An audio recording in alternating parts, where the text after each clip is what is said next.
Listeners, after 18 unforgettable weeks of delving deep into the transformative wisdom of the Bhagavad Gita, we've reached the grand finale. This is our moment to reflect, celebrate, and fully embrace the life-changing insights we've uncovered along the way. The Gita is so much more than just a book. It's a living, breathing masterpiece, a guiding light illuminating the path to clarity, balance, and purpose. It has been a beacon for truth seekers for millennia, and today, we bring it all together. Rayan, let's rewind to where it all began. The battlefield of Kurukshetra, where Arjuna's heart-shattering inner turmoil sparks Krishna's eternal teachings. How does this powerful opening moment set the stage for everything that follows? It's a moment of raw human vulnerability, Arya. Arjuna's doubt mirrors the struggles we all face when standing at life's crossroads, unsure of the next step. Chapters 1 and 2 introduce the foundational themes of the Gita: self-awareness, duty, and the eternal nature of the self. Krishna reassures Arjuna that his confusion is natural, but invites him to shift his perspective, reminding him that life's challenges are opportunities for growth. This sets the tone for the entire text. Exactly, Rayan. From this starting point, Krishna begins to unfold the paths of yoga, offering Arjuna and us a practical framework for navigating life's complexities. In chapters 3 through 6, Krishna delves into karma yoga, the path of selfless action, jnana yoga, the path of knowledge, and dhyana yoga, the path of meditation. How do these chapters shape our understanding of spirituality? These chapters are all about integration, Arya. Krishna reminds us that spirituality isn't confined to rituals or philosophies. It's about how we live, think, and act. Karma Yoga teaches us to engage with the world without being consumed by it, focusing on the process rather than the outcome.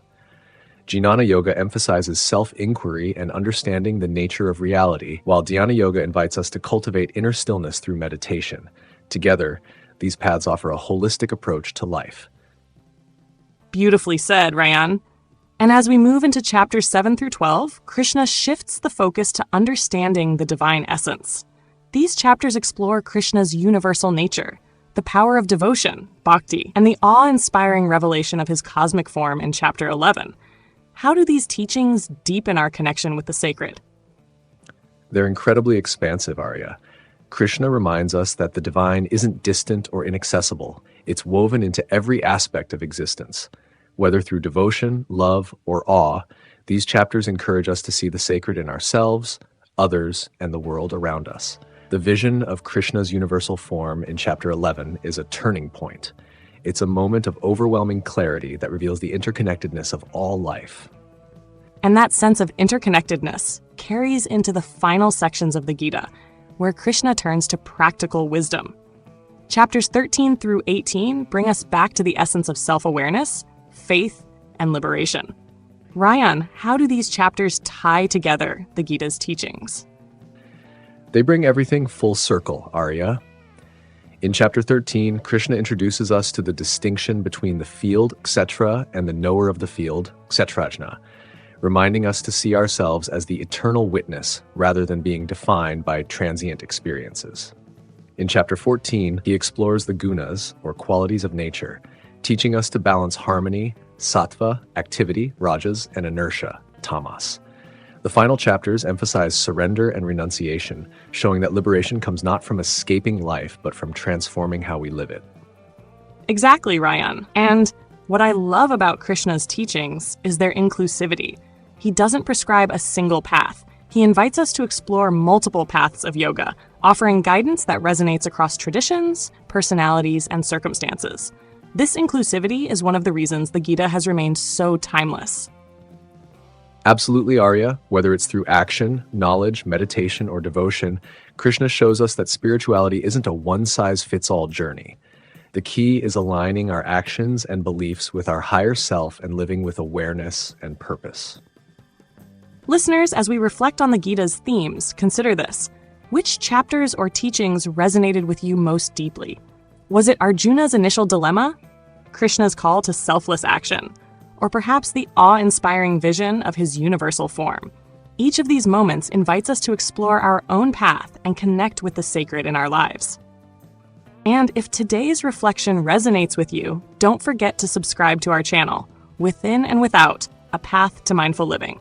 Rayan, as we come to the end of this series, I find myself reflecting on the incredible journey we've taken through the Bhagavad Gita. Each chapter felt like peeling back another layer of wisdom, and yet there's always more to uncover. I'd love to hear your thoughts. What stood out to you most during this exploration? Thanks, Arya. It's hard to choose just one thing, but what struck me most was Krishna's emphasis on integration. From karma yoga to bhakti yoga, Krishna shows us that spirituality isn't about retreating from the world. It's about transforming how we live in it. This idea feels so relevant, especially in today's fast-paced, result-driven culture. How about you? What resonated most deeply for you?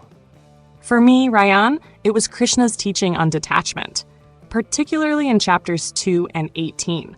Letting go of attachment to outcomes has been such a challenging and transformative concept. I've always struggled with wanting to control everything, and Krishna's reminder to focus on the process rather than the result has been a profound shift. But I have to admit, it's easier said than done. What about you? Did any particular teaching challenge you? Absolutely, Arya. I think the concept of surrender was the most challenging for me. The idea of letting go of ego and trusting in the divine, or even the flow of life, feels counterintuitive sometimes.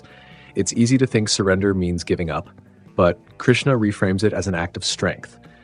That shift in perspective has been eye-opening, but it's something I'm still working on.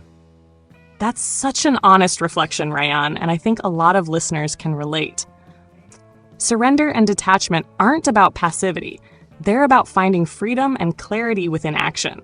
And speaking of our listeners, one of my favorite parts of this series has been hearing their reflections and questions. It's amazing how Krishna's teachings resonate so personally for everyone, even in such diverse ways. Absolutely, Arya. Some of the feedback we've received has been incredible.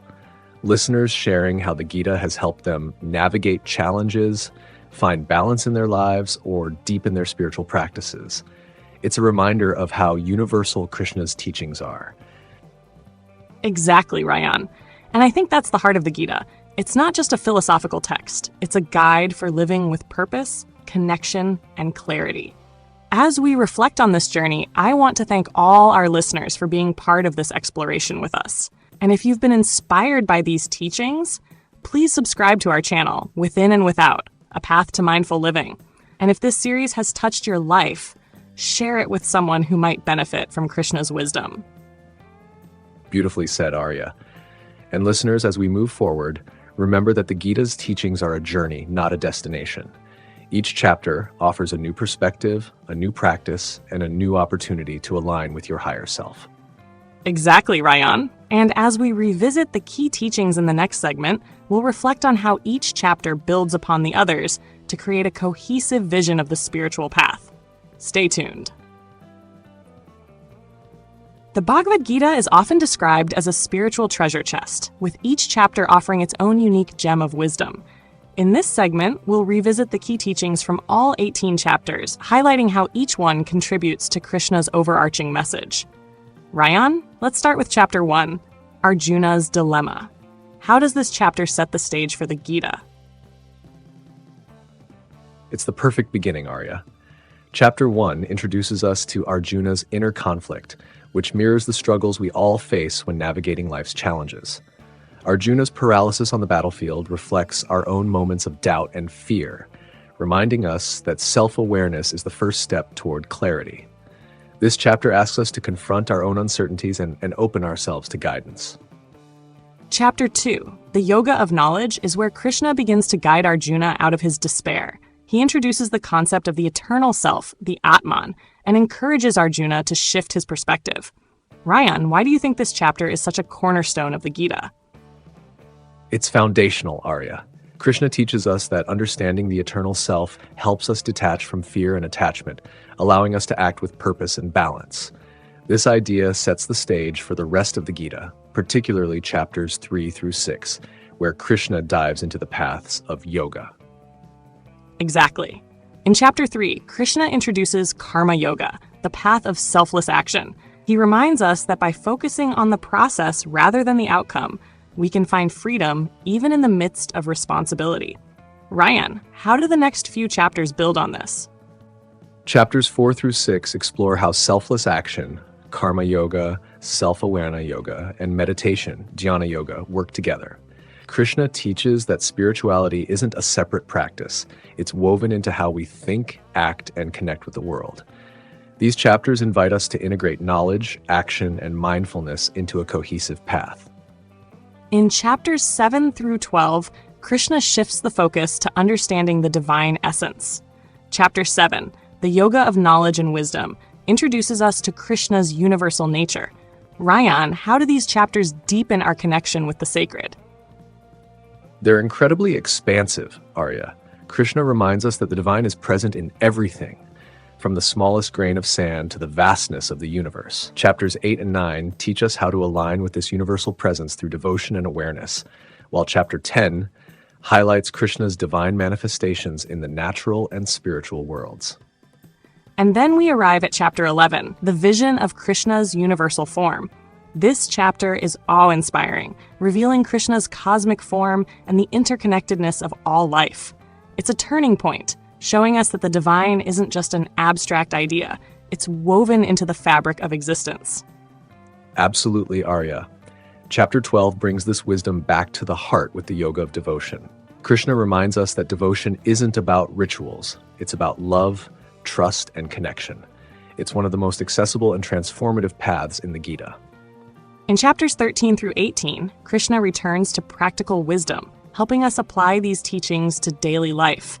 Chapter 13 introduces us to the field, Kshetra, and the knower of the field, Kshetrayana, reminding us to identify with the eternal self rather than the transient experiences of the body and mind. It's such a grounding chapter, Arya. Chapter 14 builds on this with the gunas, the qualities of nature, teaching us how to balance harmony, sattva, activity, rajas, and inertia, tamas. These teachings are all about self-awareness and integration. Exactly, Rayan. And in chapter 15, Krishna uses the metaphor of the upside-down tree to remind us to stay rooted in the eternal while navigating life's branches. It's a powerful image of balance and perspective. Chapters 16 and 17 bring us back to our choices, Arya. Chapter 16 contrasts divine and demonic qualities, encouraging us to cultivate humility, compassion, and truthfulness. Chapter 17 focuses on faith, showing us how our beliefs and values shape our actions and align us with our higher self. And finally, we reach chapter 18, the yoga of liberation through renunciation. Krishna ties it all together, showing us that liberation isn't about escaping life, it's about transforming how we live it. By surrendering attachment and performing our duties with devotion, we align ourselves with the divine flow of life. Listeners, as we revisit these teachings, think about which chapters resonated with you most deeply. Was it Arjuna's initial dilemma, Krishna's call to selfless action, the awe of his universal form, or perhaps the practical wisdom of faith and detachment? Each chapter offers a unique lens through which to view our own lives. And if this reflection resonates with you, please subscribe to our channel, Within and Without, A Path to Mindful Living. Beautifully said, Arya. And remember, the Gita isn't just a text, it's a living guide that grows with us. Each time we revisit these teachings, we uncover new insights and applications for our journey. Exactly, Rayan.